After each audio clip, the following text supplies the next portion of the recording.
Hello students, welcome to in this video. आज का हमारा टॉपिक है hello students, welcome to in this video. आज हम स्टार्ट करने जा रहे हैं आपके क्लास 12 फिजिक्स का एक बहुत ही इंपॉर्टेंट और बहुत ही interesting chapter, that is alternating current. पिछले चैप्टर में आपने पढ़ा होगा कि विद्युत चुंबकीय प्रेरण किसे कहते हैं, और यहाँ पर जो हमारी प्रत्यावर्ती धारा है वो इसी विद्युत चुंबकीय प्रेरण पर ही बेस्ड है। तो एक बार इसको फिर से रिकॉल कर लेते हैं कि जब किसी कुंडली के चुंबकीय फ्लक्स में, मान लीजिए हमारे पास एक कुंडली है और कुंडली में से गुजरने वाले चुंबकीय बल रेखाओं की संख्या में जब हम परिवर्तन करते हैं तो वहाँ पर क्या होता है कि उसमें एक प्रेरित वैद्युत वाहक बल उत्पन्न होता है, और इसी प्रेरित वैद्युत वाहक बल के कारण ही क्या होता है कि वहाँ पर प्रेरित धारा उत्पन्न होती है। ठीक है, तो मान लीजिए जैसे कि हमारे पास एक कुंडली यहाँ पर है, हमने ले लिया, ये कुंडली हमारे पास है। अब इसके बगल में हम मान लीजिए एक और कुंडली ले लेते हैं। अब यहाँ पर क्या करते हैं कि पहले वाली जो कुंडली है इसमें, दूसरी वाली कुंडली इसमें लगाते हैं गैल्वानोमीटर, और इसमें लगा देते हैं, मान लीजिए हमने लगा दिया सेल। ठीक है, और इसको कनेक्ट कर दिया। तो जैसे सेल से कनेक्ट करते हैं तो हमको पता है कि अब इसमें करंट का फ्लो होगा, और अगर करंट का फ्लो होगा तो करंट के फ्लो की वजह से क्या होगा, हमको पता है कि अगर कोई परिनालिका हमारे पास है, ये एक परिनालिका है। ठीक है, अगर कोई हमारे पास परिनालिका है यानी कि सोलेनॉइड,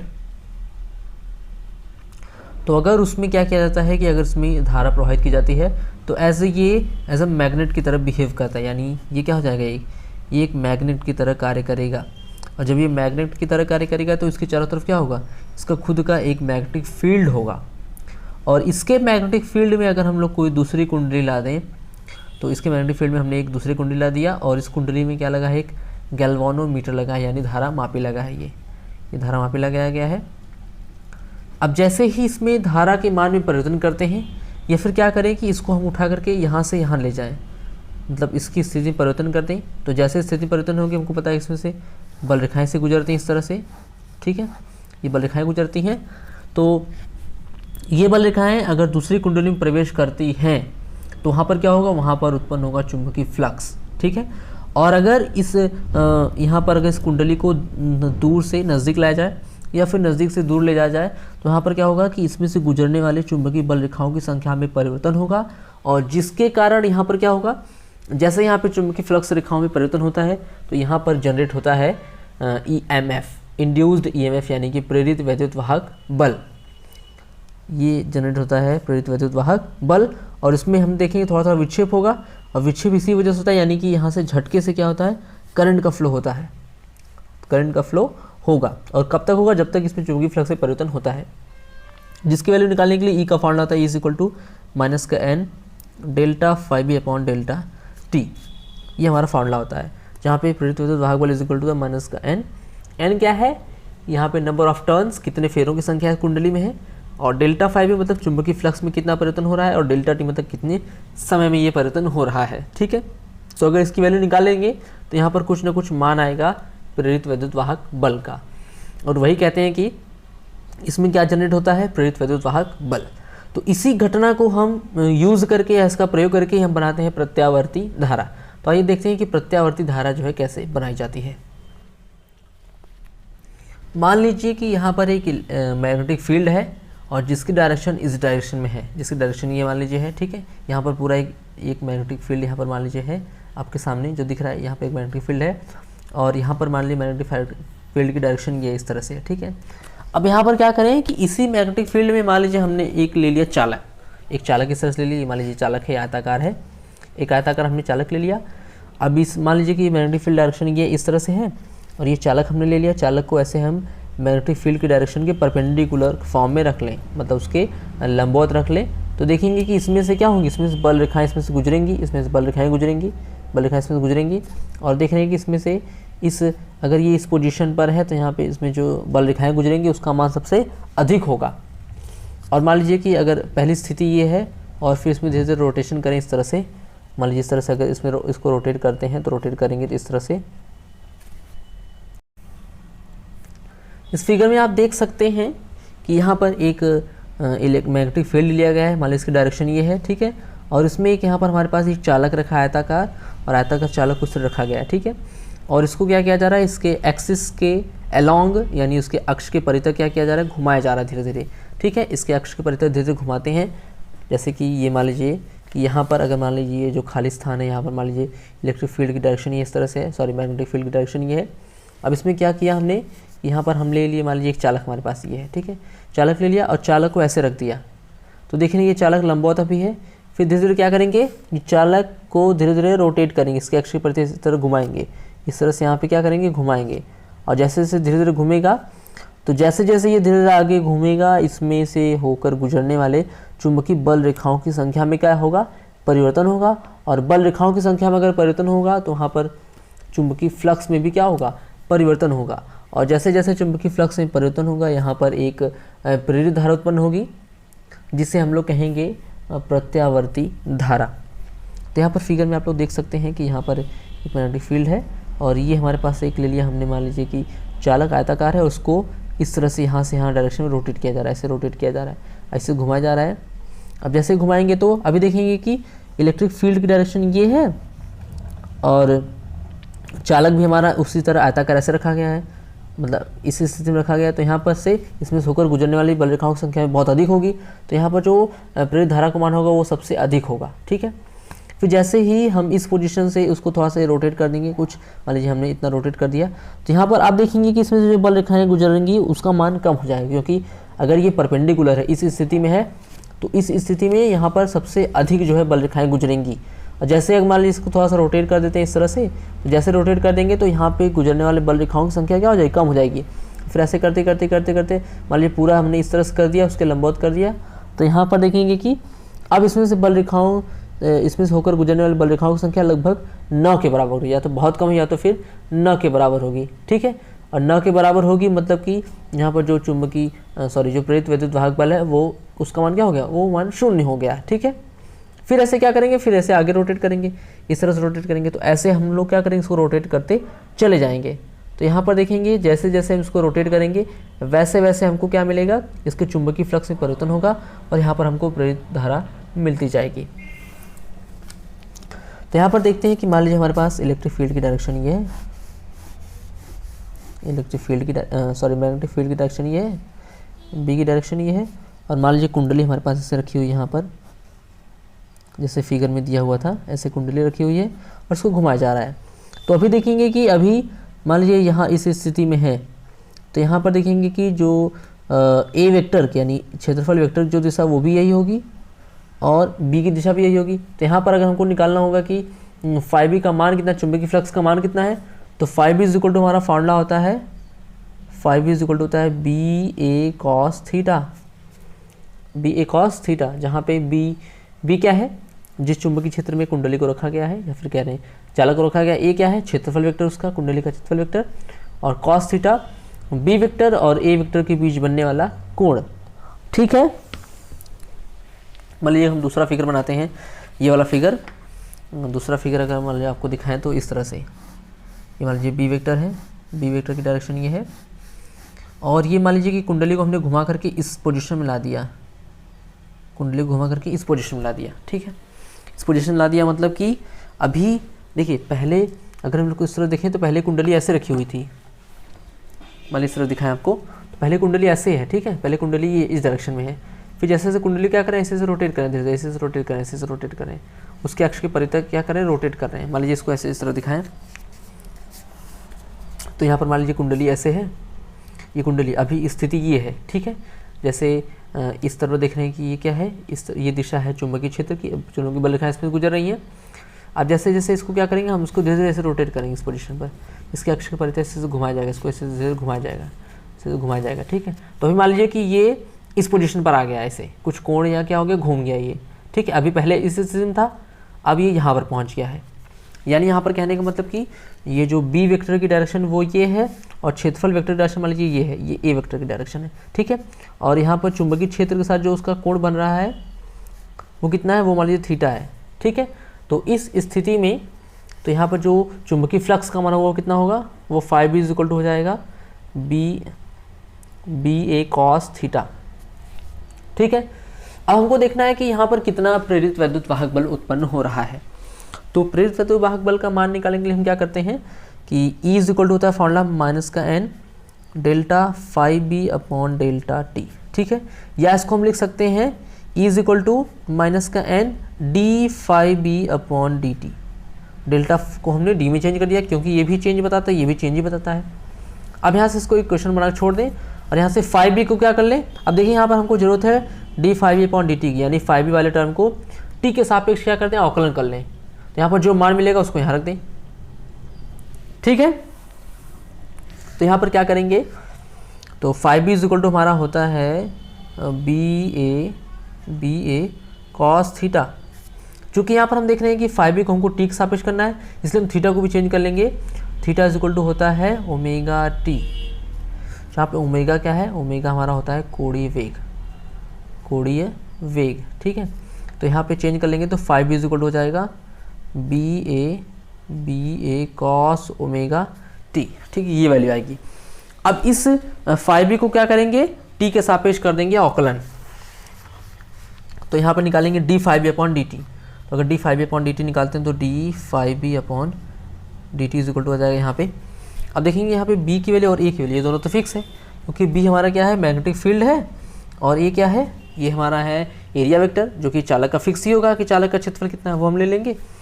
अब कॉस ओमेगा टी का हमको करना है टी के रिस्पेक्ट में या टी के सापेक्ष अवकलन। तो यहाँ पर अगर हम लोग कॉस का अवकलन करते हैं तो कॉस का जो पहले अवकलन होता है तो आता है माइनस का साइन ओमेगा टी इंटू, अब ओमेगा टी का करते हैं, पहले कॉस का फॉर्मूला लगाएंगे, फिर कॉस के अंदर जो फंक्शन होगा उसका करेंगे डिफरेंशियल। तो ओमेगा टी का करते हैं तो ओमेगा कांस्टेंट बाहर आ जाता है और टी का होता है 1, यानी ये पूरा आंसर आ जाएगा D phi B upon D T is equal to हो जाएगा यहाँ पे बी ए ओमेगा माइनस का बी ए ओमेगा और साइन ओमेगा टी। अब इसी वैल्यू को, इसी इक्वेशन 2 की वैल्यू को पुट करते हैं इक्वेशन 1 में। यहाँ पे E इज इक्वल टू हो जाएगा माइनस का n और इसकी वैल्यू कितनी है, माइनस का बी ए ओमेगा और साइन ओमेगा टी, ठीक है। और यहाँ से E इज इक्वल टू हो जाएगा बी ए ओमेगा n और साइन ओमेगा टी। ये आ जाएगा चुंबकीय क्षेत्र का मान, प्रेरित विद्युत वाहक बल का मान किसी एक पोजीशन पर जहाँ पर कि जो चालक है वो चुंबकीय क्षेत्र के साथ थीटा कोण बना रहा है, ठीक है। अब यहाँ पर इसको इक्वेशन 3 बना करके छोड़ देते हैं, ठीक है। अब यहाँ पर देखिए, यहाँ पर कि जो यहाँ पर प्रेरित विद्युत वाहक बल होगा, हमको पता है कि जैसे जैसे चालक को क्या करेंगे, चालक को अगर मान लीजिए हमने इस डायरेक्शन में रखा है, मान लीजिए चालक हमारा इस पोजीशन पर है, तो यहाँ पर देखेंगे कि इस पोजीशन पर जो हमारा चुंबकीय क्षेत्र का प्रेरित विद्युत वाहक बल का मान होगा वो सबसे अधिक होगा। जैसे जैसे इसको हम चेंज करते जाएंगे, ऐसे चेंज करते जाएंगे, रोटेट करते जाएंगे, धीरे धीरे रोटेट करते जाएंगे, थीटा का मान क्या हो, कम होता जाएगा और यहाँ तक आने पर, मान लीजिए यहाँ तक पहुँच जा रहा है, तो यहाँ पर आने पर क्या होगा, यहाँ पर आने पर देखेंगे कि इसकी डायरेक्शन और इसकी डायरेक्शन, इस वाले पर अगर जाएगा तो यहाँ पर जो चुंबकीय क्षेत्र दिशा होगी और क्षेत्रफल वेक्टर दिशा होगी, यहाँ पे थीटा इक्वल टू 0 डिग्री होगा। अब जैसे ये पहुँच जाएगा यहाँ पर, तो अब बी वेक्टर की डायरेक्शन तो ये होगी, लेकिन यहाँ पर इस वाले पोजीशन पर ए वेक्टर डायरेक्शन इसके नीचे हो जाएगी, इसके परपेंडिकुलर हो जाएगी। ये होता है क्षेत्रफल वेक्टर। चालक अगर हमारा इस तरह से है तो चालक के लंबवत जो होता है उसे कहते हैं क्षेत्रफल वेक्टर। चालक के ऊपर की ओर लंबवत, ये होता है क्षेत्रफल वेक्टर इसका। तो यहाँ पर देखेंगे इस पोजीशन पर क्षेत्रफल वेक्टर ये होगा, तो यानी ए की डायरेक्शन ये है, यानी यहाँ पे अब थीटा इक्वल टू कितना हो जाएगा, 90 डिग्री। और जैसे फॉर्मूले में थीटा इक्वल टू 90 डिग्री रखेंगे तो यहाँ पर देखेंगे कि जो प्रेरित विद्युत वाहक बल उत्पन्न हो रहा है, अगर यहाँ पर रखते हैं तो अगर हम लोग ओमेगा टी की वैल्यू रखते हैं, मान लीजिए ओमेगा टी यहाँ पर आ रहा है कितना, अभी थीटा की वैल्यू कितनी 0 डिग्री है, या फिर इसको हटाकर थीटा रख दें तो थीटा की वैल्यू 0 डिग्री है, मतलब कि यहाँ पर जो ओमेगा टी का मान आएगा वो कितना, लगभग 0 ही होगा। और साइन 0 की वैल्यू कितनी होती है, 0 होती है। तो यहाँ पर जो चुंबकीय क्षेत्र होगा, प्रेरित विद्युत वाहक बल होगा, वो इस स्थिति में लगभग 0 होगा, ठीक है। फिर जैसे ही थीटा कर देंगे 90 डिग्री, यानी कि ओमेगा टी की वैल्यू कितनी आ जाए, ओमेगा टी की वैल्यू आ जाएगा 90 डिग्री, तो यहाँ पर ई की वैल्यू सबसे मैक्सिमम होगी। यानी अगर चालक हमारा चुंबकीय क्षेत्र के लंबवत रखा है, इस तरह से है, और यहाँ पर जो क्षेत्रफल वेक्टर की डायरेक्शन है और बी की डायरेक्शन है, वो दोनों के बीच का एंगल अगर थीटा इक्वल टू 0 डिग्री है, तो वहाँ पर प्रेरित विद्युत वाहक बल का मान 0 होगा। ई की वैल्यू क्या होगी, 0 होगी। और फिर इसको घुमाते घुमाते इस पोजीशन पर लेके आ जाएंगे, यहाँ तक, यहाँ पर लेके आ जाएंगे तो यहाँ पर आप देखेंगे कि इन दोनों के बीच का एंगल कितना होता है, 90 डिग्री हो जाएगा। और वहाँ पर ई की वैल्यू आएगी BA⍵n, क्योंकि साइन ओमेगा टी की वैल्यू कितनी हो जाएगी, ओमेगा टी की वैल्यू तो हो जाएगी 90 साइन 90, साइन 90 की वैल्यू होती है 1, तो ई की वैल्यू आ जाएगी BA⍵n। तो ये होगा सबसे महत्तम मान। इसको हम मान लीजिए सपोज कर लेते हैं E0। यदि थीटा बराबर 90 अंश तो E को लिख लेते हैं E0, तो E0 इज इक्वल टू हो जाएगा BA⍵n, और साइन 90 की वैल्यू 1 ही होती है। अब इसी की वैल्यू को यहाँ अगर पुट कर दें क्वेश्चन 3 में इस पूरी जगह पे, तो यहाँ पे E इज इक्वल टू हो जाएगा, E इज इक्वल टू हो जाएगा E0 और साइन ओमेगा टी, यानी यही होता है प्रेरित वैद्युत वाहक बल का मान। ठीक है, तो यहाँ पर फॉर्मूला निकल के आता है E is equal to E0 और साइन ओमेगा टी। ठीक है, तो अगर हम लोग ग्राफ की बात करें, ग्राफ अगर बना लेते हैं, मान लीजिए वैद्युत वाहक बल का ग्राफ बना लेते हैं EMF का, तो हम जब देख रहे थे कि यहाँ पे जब ओमेगा टी की वैल्यू यानी थीटा की वैल्यू जब 0 थी, थीटा की value 0, theta is equal to 0 मतलब कि जब यहाँ पे रोटेशन जो है, मान लीजिए इलेक्ट्रिक फील्ड है, मैग्नेटिक फील्ड मान लीजिए यहाँ पर है, तो अभी जब ये पर चालक हमारा इस पोजीशन पर है, यहाँ पर ऐसे देखें, अगर चालक मान लीजिए इस पोजीशन पर है, तो चालक जब इस पोजीशन पर है तो यहाँ पर जो B वेक्टर की डायरेक्शन है यही है, और A वेक्टर की डायरेक्शन भी क्या है, यही है। तो यहाँ पर जो होगा ओमेगा टी का मान यानी थीटा इज इक्वल टू 0 हो जाएगा, थीटा इज इक्वल टू 0 या फिर ओमेगा टी का मान कितना हो जाएगा, 0 हो जाएगा। तो वहाँ पर देखेंगे कि जो E0, E की वैल्यू आएगी वो कितनी होगी, E की वैल्यू भी क्या आएगी, 0 हो जाएगी, यानी इस वाली स्थिति पर यहाँ पर 0 है।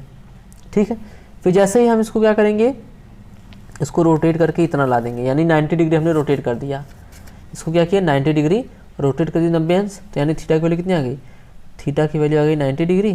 जब थीटा की वैल्यू 90 डिग्री आ जाएगी तो ई की वैल्यू हो जाएगी कितनी, यहाँ से साइन 90 की वैल्यू 1 होती है, यानी ई की वैल्यू E0 हो जाएगी, और वही होगी सबसे मैक्सिमम स्टेज, सबसे महत्तम मान होगा। ठीक है, ये मान लीजिए यहाँ पर पहुँच गया। ठीक है, ये सबसे महत्तम मान है, यानी यहाँ पर थीटा इज इक्वल टू कितने पर, थीटा इज इक्वल टू π/2 पर, ये π/2 पर, π/2 पर देख रहे हैं कि जो ई की वैल्यू वो कितनी E0 है यहाँ पर।